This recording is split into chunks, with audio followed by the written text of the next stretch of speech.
Most hiking emergencies aren't just bad luck, they're the same mistakes I've seen over and over guiding over 500 guests and walking thousands of kilometres on Tasmania's toughest terrain. My secret? A rock-solid system called trails that's kept every trip pretty much incident-free. So in this video, I'm going to show you the top 10 errors hikers make and how my framework can help you feel dialed in for your next multi-day adventure. Being underprepared for the conditions. All right, let's talk about what catches people out time and time again. Rolling up underprepared for the weather. Here in Tasmania, you can leave the car in blazing sunshine and cop sleet in the face an hour later. And it happens all the time, even on the most easy of day walks. Just recently, at Cradle Mountain here, what should have been a routine day turned out tragic. With a bit more foresight and some extra gear, maybe things would have been different. Sadly, someone didn't make it home. Now, that breaks me every single time because it is so often avoidable. Here's the trap. Most people pack whatever the weather's doing at the car park. That's not the move. You want to pack for the worst spot on your route, when it's wet, windy, and you can't keep moving. And that's exactly why my hiking quiz helps you find out how prepared you are for your next hike. Link is below. So before I leave for a walk, I ask myself this. If something went pear-shaped and I was stuck out for 12 hours of cold and wet, can I actually keep myself safe with what's in my backpack? If it's a probably not, I add more, an extra warm layer, a real rain shell, or an emergency shelter. And sometimes, if the weather's already grim, I rethink going at all. It'll be right, doesn't cut it out here. Assume it will get worse before it gets better. Pack like you just might need it. Overestimating your experience, underestimating the track. This is a classic. People rock up thinking they're seasoned hikers because on paper, they are. But Tassie here just isn't another tick on your list. You might crush graded tracks back home, smash out day hikes near a cafe, maybe even dodge the odd bit of rain. But down here, different beast. I see it every year. People breeze in, figure they know the ropes, and before you know it, they're up to their knees in mud, no phone signal, and the weather turning sideways. Down south especially, it's often the lone hikers with a heap of trail kilometres elsewhere under their belt, but none in this kind of country. Here's the thing. If you get stuck, help isn't coming in an hour. It might be a day. There might be no chopper, just a crew on foot, slogging it in like everyone else. So now my rule isn't, am I an experienced hiker? It's, has anything I've done actually looked like this? This sort of distance and climb, this kind of rough terrain, this pack weight in this kind of weather, in these conditions. And if the answer's no, I don't just send it. I scale things back or I work my way up instead. Experience is great, but respecting where you are, that's what keeps your name out of the rescue reports. Packing without a tested list. A lot of people can get packing wrong, taking the wrong things or not enough of what really matters. Without a solid list, you're just guessing. That's when, just in case, junk starts piling up and suddenly your pack feels like a bag of bricks. Or you swing too far the other way, cut too much and end up shivering on day 3 because your warm layer or rain shell is still back at home. A proven packing list removes the guesswork. Build one master list that works, tweak it for each trip, but stick to the essentials. Pack smart, but not scared. Not doing enough of the right research. Number 4 is not doing your homework properly. And I don't just mean scrolling a pretty Instagram reel or glancing at a glossy brochure. A lot of popular bucket list tracks around the world are rougher, slower, and more exposed than people expect. And I've met plenty of hikers who say, it's just bushwalking, how hard can it be? Then they hit a track that's more a goat track than a footpath and get a very rude shock. Where I hike here in Tasmania, that combination of rough track, fickle weather, and real remoteness punishes lazy research. But the same principle applies whether you're in the Alps, the Rockies, or your local mountains. Before a multi-day trip, I'll always check things like, how rough is the trail really? Is there mud, roots, boulders, off-track sections? How long will it take me? Not just what the sign or guidebook claims. I do some research, find out what people are actually taking to do it. What's the typical weather doing at that elevation and at that time of year? What's happening with water, with access, with fires, with floods or recent closures? It's not about obsessing over every tiny detail. It's about knowing enough that you're not surprised by the big stuff. A bit more digging at home means a lot fewer what have I done scenarios once you're out there. Not training for the demands of the walk. Next mistake? Well, that's not training properly for what you're about to do.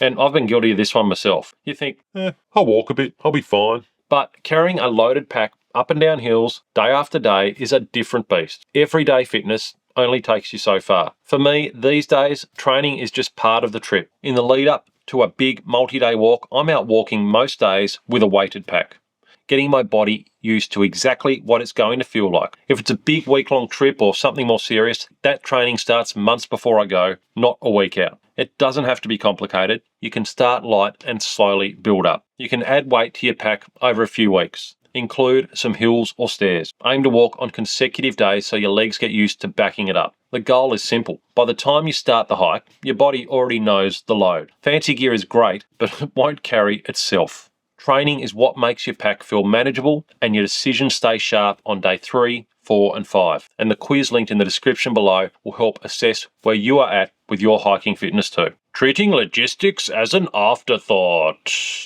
Here's a big one. Don't treat logistics like some side quest. People get so wrapped up in the actual walk, they completely forget about how they're getting back at the end of the walk. You finish up wrecked at some random trailhead, then realise that you haven't got a lift organised. No plan, and maybe no phone signal. It's not ideal. Sorting logistics, it's not glamorous, but it's the difference between striding off into the sunset and sitting in the dark, hoping a bus or some transport magically appears. So early on plan how you're getting to the start of the walk, how you'll get home at the end, and your backup if you're running a day early or even running a day late. And a handy bonus tip, if you've got a car or a mate's picking you up, leave yourself a clean shirt, some change of clothes, a towel, a snack, and something to drink. Trust me, future you will be very grateful. Having no backup walk when your main trip falls over.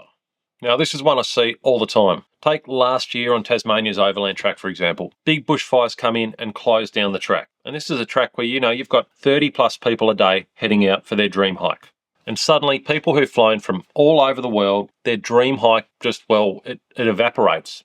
And you know what? A lot of them had no backup plan, no plan B. Months, even years spent looking forward to this walk, and boom, now they're frantically searching for any track they can find. That's why I do things differently. I've always got a little stash of backup walks ready to go. Before I head out, I already know what my plan B or even my plan C looks like. Bushfires, dodgy weather, track closures, or just a gut feeling that something's off, I'm covered. One trip really sticks out. It was our annual adventure weekend about 8 years ago. We were set for a nice, easy walk, but bushfires started closing in on that area. Bit risky, so I dug out my notebook. Well, it was like, not my notebook, it's my computer file. So I got into my computer file, flicked through my backup walks, and chose a different area on the spot. We switched it up a week before, had the full plan laid out. The result, well, it was a fantastic weekend, same crew, totally new walk, zero drama. That's what having a backup does. Keeps your adventure rolling no matter what gets thrown at you.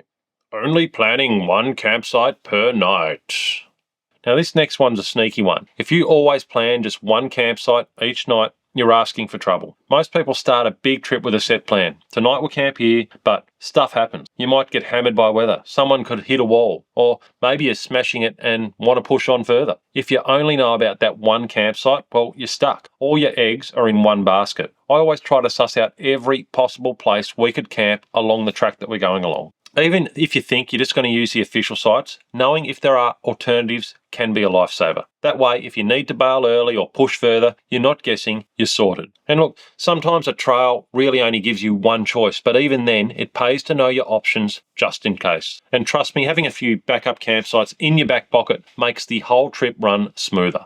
No bailout route or emergency plan. And this next one's closely related, and it's a big one for safety. Not having a bailout route or an emergency exit plan. You need to always know if something goes wrong, where is the nearest exit. Now, there was a time when I used to work on the Overland Track when I was guiding, and we had to exit a walker who was injured. They could hobble along, but continuing the full walk just wasn't a good idea. Now, because we'd already thought about our bailout options, it was part of our planning, we knew there was a side track we could use to walk them out and meet transport. So that's what we did. No panic, no big drama, just executing the plan we'd already talked about. Here's the simple rule. If we have a problem between here and here, this is where we can exit, and if we can't exit, this is how we're going to get help. Relying on luck instead of communication. And this one, well, it's shockingly common even now, and that's relying on luck instead of using communication devices. People still resist carrying satellite trackers or personal locator beacons, even in harsh places like Tasmania. And what does that lead to? Well, hikers go missing with no way for anyone to know where they are. Rescues drag on for days, and sadly, it often ends badly. For 20 years, I've always had a beacon. Never used it, but it's essential insurance. These days, I also use tracking. When I leave camp in the morning, I activate tracking. It just automatically updates my location every 20 minutes for my chosen contacts. If I stop moving, someone knows instantly and they can call for help. Tracking solves the problem if you're unconscious.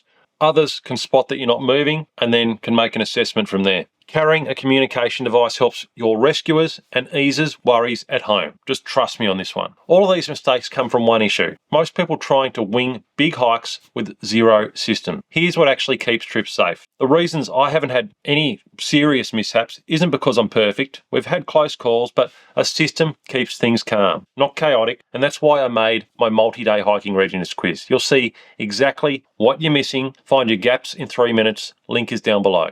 If you want to see my full planning framework for big trips, then watch this video next, where I break down the whole system bit by bit.